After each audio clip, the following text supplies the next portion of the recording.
नमस्कार, मैं कनक। आपका स्वागत है गुजरात के पहले Ahmedabad express Hindi news channel में। कृष्ण जन्मभूमि मामले पर अधिवक्ता विष्णु शंकर जैन कहते हैं 25 दिसंबर 2020 को मैंने इस मामले में मथुरा सिविल कोर्ट में पहला सिविल मुकदमा दायर किया था।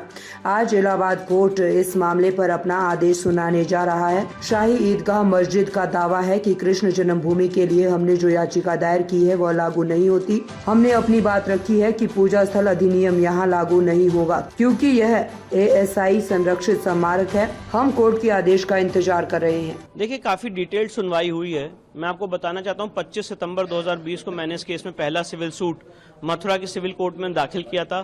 4 साल की लंबी लीगल लड़ाई हुई है। वहां से मामला इलाहाबाद हाईकोर्ट आया है। इलाहाबाद हाईकोर्ट में पोषणीयता के बिंदु पे 4 महीने तक डिटेल्ड हियरिंग हुई है, फरवरी से लेके मई तक, और उसके बाद आज ऑनरेबल इलाहाबाद हाईकोर्ट इसमें अपना फैसला सुनाने वाली है। तो बहुत महत्वपूर्ण फैसला है।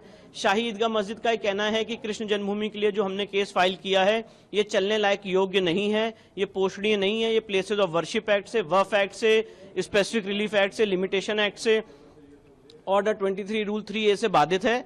और हमने कोर्ट को अपने जितनी हमारी क्षमता थी सेटिस्फाई करने की कोशिश की है कि प्लेसेस ऑफ वर्शिप एक्ट यहाँ लागू नहीं होता। उसका मूल कारण ये है कि एक ASI प्रोटेक्टेड मॉन्यूमेंट है और प्लेसेस ऑफ वर्शिप एक्ट में ही लिखा हुआ है कि अगर कोई ASI प्रोटेक्टेड मॉन्यूमेंट है वहां पे एक्ट लागू नहीं होता है। जहां तक वफ एक्ट का सवाल है, 2 सुप्रीम कोर्ट के जजमेंट्स हमारे फेवर में हैं जिसमें लिखा हुआ है कि ये वफ का नोटिफिकेशन नॉन मुस्लिम्स पे अप्लाई नहीं होता है। और भी सारे बिंदु पे हमने बिंदुवार डिटेल जवाब दिया है। तो काफी मेहनत की है और लेट्स सी कोर्ट के वर्डिक्ट का हमें इंतजार है।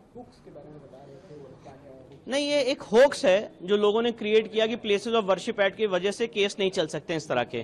तो उस होक्स से अगर आज हमारे फेवर में फैसला आता है तो उस जो एक नैरेटिव बिल्ड किया गया प्लेसेस ऑफ वर्शिप एक्ट और वफ एक्ट का लीगल नैरेटिव, उससे हम उभरेंगे।